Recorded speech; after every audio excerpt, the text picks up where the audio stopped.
Everyone, welcome back to my channel dream inside classes. And इस lecture में हम next questions करने वाले हैं। जो हमारी सीरीज़ चल रही थी 500 सीरीज़, तो उसमें हम फिजिक्स के क्वेश्चंस कर रहे हैं।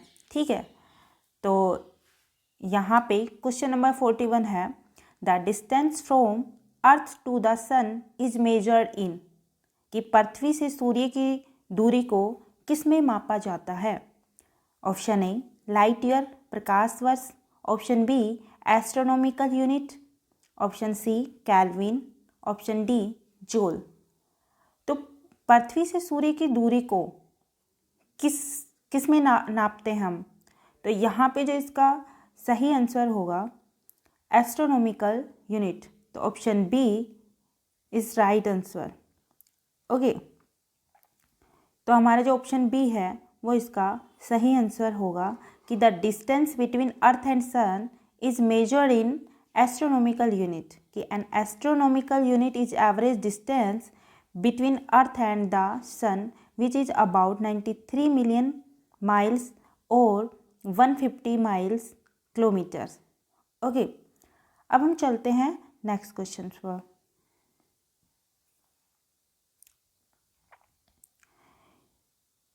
यदि आपको स्टडी मटेरियल चाहिए तो आप हमारे टेलीग्राम चैनल को भी ज्वाइन कर सकते हैं। ड्रीम इनसाइड क्लासेस नाम से टेलीग्राम चैनल है, आप सर्च कीजिए तो आप उस चैनल को ज्वाइन कर सकते हैं। वहाँ पे डेली क्विज क्वेश्चंस डाले जाते हैं एंड वहाँ पे आपको पीडीएफ भी मिल जाएगी। Question number 42, what is mass per unit volume, mass प्रति यूनिट आयतन क्या है। ऑप्शन ए फोर्स बल, ऑप्शन बी वर्क कार्य, ऑप्शन सी डेंसिटी घनत्व, ऑप्शन डी प्रेशर दाब। तो जो मास पर यूनिट वॉल्यूम है उस मास पर यूनिट वॉल्यूम है वो क्या है। ठीक है, तो इसका जो आंसर है वो होगा ऑप्शन नंबर सी घनत्व। ठीक है, तो डेंसिटी है वो इसका राइट आंसर होगा कि mass per unit volume is known as density. ठीक है, तो density of the material varies with temperature and pressure. This variation is typically small for solid and liquid but much greater for gases. Okay, next question number 43, spacecraft needs a speed of over dash to escape earth gravity, कि अंतरिक्ष यान को पृथ्वी के गुरुत्वाकर्षण से पलायन करने हेतु डैश अधिक की गति की आवश्यकता होती है। ठीक है, option A 40,000 kilometre per hour, option B 40,270 kilometre per hour, option C 42,326 kilometre per hour, option D 41,721 kilometre per hour. तो इसका जो सही आंसर होगा वो होगा option number B 40,270 kilometre per hour, कि ये spacecraft need a speed of over 40,027 km per hour to escape Earth's gravity. The escape velocity from Earth is about 11.186 km per second. Then इसको हम kilometre पर hours में change करते हैं। Then so 40,270 km per hour at the surface. Surface से ये 40,270 kilometre per our की speed से क्या इसकी गति होती है। Okay, the next question 44, what will be the effect of a moving lift on a person mass, कि गतिमान लिफ्ट में व्यक्ति के भार पर, यहाँ पे भार आएगा, यहाँ पे भार आएगा। ओके, पर क्या प्रभाव पड़ेगा। Option A it will increase, कि बढ़ जाएगा, इट विल डिक्रीज घट जाएगा, इट विल रिमेन कांस्टेंट बाहर नहीं बदलेगा, and option D it may increase और डिक्रीज, कि बढ़ या घट सकता है। तो इसका जो सही आंसर होगा वो होगा डज नॉट डिपेंड कांस्टेंट, मतलब कि उसका भार है वो बदलेगा नहीं। तो ऑप्शन सी हमारा क्या हो जाएगा सही आंसर हो जाएगा। आज मैंने यहाँ पे आंसर नहीं दिए हैं क्योंकि आंसर देने पर पता चल जाता है कि भाई इसका आंसर क्या होगा, तो आप गैस भी नहीं कर सकते कि इसका आंसर क्या होगा। ठीक है, तो इसका जो सही आंसर होगा वो होगा ऑप्शन नंबर सी, इसका सही आंसर होगा। चलते हैं नेक्स्ट क्वेश्चन पर। और question number 45, which of the following is not an electrical conductor?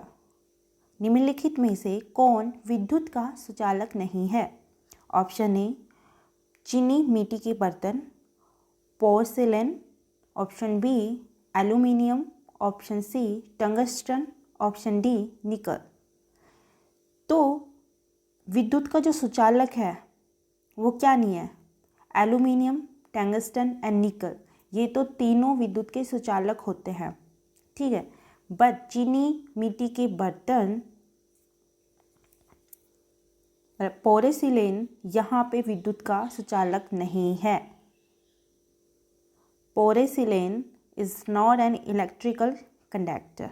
ठीक है, तो ऑप्शन ए हमारा सही आंसर होगा कि aluminium, tungsten and nickel are good electric conductors while porcelain is not. Porcelain is a sorry ceramic material. It is tough, translucent and an electric insulator. Okay, तो इसका जो सही आंसर होगा वो चीनी मिट्टी के बर्तन जो विद्युत के सुचालक नहीं होते हैं। Next question 46, if two plane mirrors are kept at an angle of 120 degree to each other then how many image will be formed? यदि दो समतल दर्पण को एक दूसरे के सम्मुख 120 डिग्री 120 डिग्री के कोण पर रखा जाता है तो कितने चित्रों का निर्माण होगा? तो इसमें इस क्वेश्चन को सोल्व कर रखा है कि यहाँ पे जो अपनी नंबर ऑफ इमेज है वो क्या है? नंबर ऑफ इमेज यहाँ पे फॉर्मूला होता है कि जो 330 अपॉन x माइनस 1, और x की क्या वैल्यू दे रखी है? 120। ठीक है, तो 360 अपॉन 120 माइनस 1 यहाँ पे दे रखा है 360 अपॉन x माइनस 1। ठीक है, तो 360 अपॉन x की वैल्यू क्या दे रखी है? 120 माइनस 1। अब यहाँ से इसको कट कर दिया और 3 माइनस 1 इक्वल टू क्या हो गया? 2। तो यहाँ पे आंसर क्या आया? ये आंसर आ गया 2 इमेज। ठीक है, तो इसका जो सही आंसर होगा वो ऑप्शन नंबर सी, ये इसका सही आंसर होगा। Okay, got it. Next question, question number 47, infrared rays are की अवरक्त किरणें क्या है? ऑप्शन में से बताना है। ऑप्शन ए लॉन्गिट्यूडनल वेव्स देशांतरी तरंगे, ट्रांसवर्स वेव्स अनुप्रस्थ तरंगे, मैकेनिकल वेव्स यांत्रिक तरंगे, इलेक्ट्रोमैग्नेटिक वेव्स विद्युत चुंबकीय तरंगे। तो यहाँ पे जो अवरक्त किरणें हैं वो है हमारी option number D electromagnetic waves विद्युत चुंबकीय तरंगे। ये अपनी अवरक्त किरणें हैं। Infrared are the electromagnetic radiation with long wavelength than visible light, कि ये जो है वो काफ़ी लंबे समय तक अपनी लाइट को विजिबल रखते हैं। तो अवरक्त किरणें जो इंफ्रारेड्स हैं वो अपनी क्या होगी? Electromagnetic waves. ओके, तो इसका जो सही आंसर होगा वो option number D is the correct answer. Okay, the next question, question number 48, out of the following which one does not have magnetic properties like a permanent magnet? कि निम्नलिखित में से किस में स्थायी चुंबक के समान चुंबकीय गुण नहीं होते हैं? Option A nickel, option B iron, option C aluminium and option D lodestone. Okay, तो यहाँ पे जो स्थायी चुंबक के समान चुंबकीय गुण नहीं रखते हैं तो निकल, आयरन एंड एल्यूमिनियम, यहाँ पे ये चुंबक के गुण इसमें होते हैं। यदि हम, क्योंकि इनमें क्या होता है ना, इनमें ये किसी वस्तु के पास इनको लेके जाते हैं तो ये एक दूसरे को क्या करते हैं, अट्रैक्ट करते हैं। बट लॉर्ड स्टोन है वो is a naturally occurring magnets of the mineral magnetite. Lodestone is one of only very few mineral that is found naturally magnetized. तो then जो लॉर्ड स्टोन है उसमें किसी स्थायी चुंबक के समान चुंबकीय गुण नहीं होते, इसमें होते हैं लेकिन बहुत कम होते हैं, लेकिन उतने नहीं होते जितने निकल, आयरन एंड एल्यूमिनियम में होते हैं। ठीक है, तो इसका जो सही आंसर होगा इस क्वेश्चन का वो होगा option number D, Lodestone. Okay, got it now? Then next question number 49. Which process divides the light of sun into its component colors? सूरज की रोशनी को उसके संगतक रंगों में कौन विभाजित कर सकता है? ऑप्शन ए रिफ्रैक्शन अपवर्तन, ऑप्शन बी रिफ्लेक्शन परावर्तन, ऑप्शन सी रिट्रैक्शन प्रत्याकर्षण।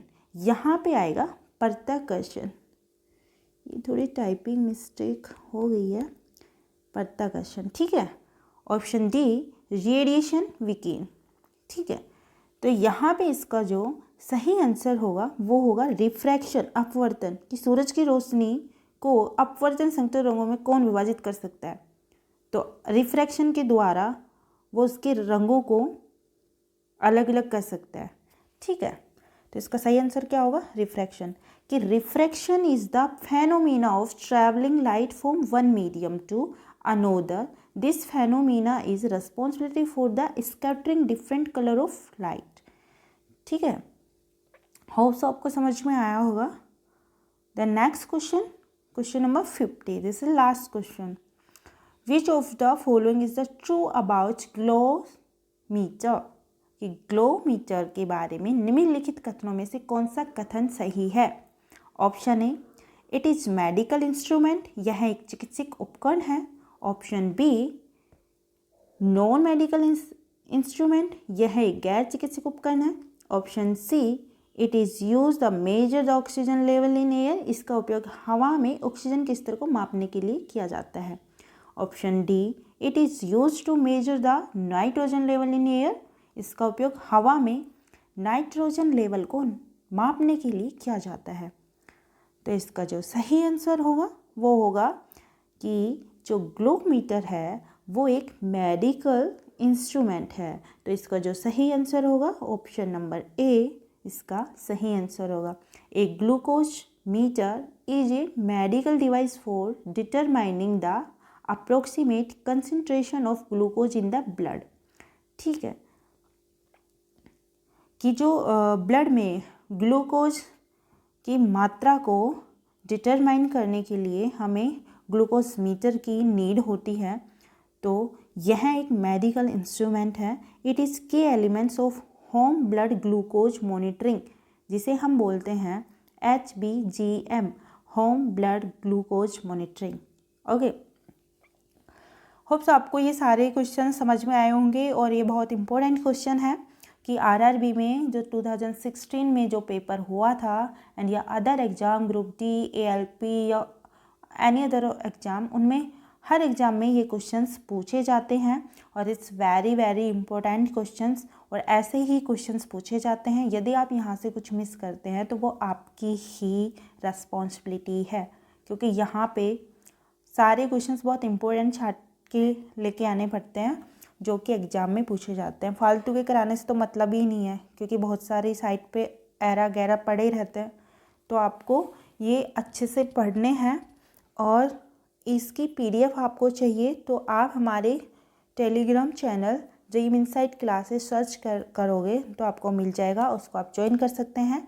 वहाँ पे डेली क्विज क्वेश्चंस डलते हैं, तो आप वो क्विज को खेल सकते हैं एंड आपको इन क्वेश्चंस के PDF हमारे टेलीग्राम ग्रुप में ही मिलेंगी।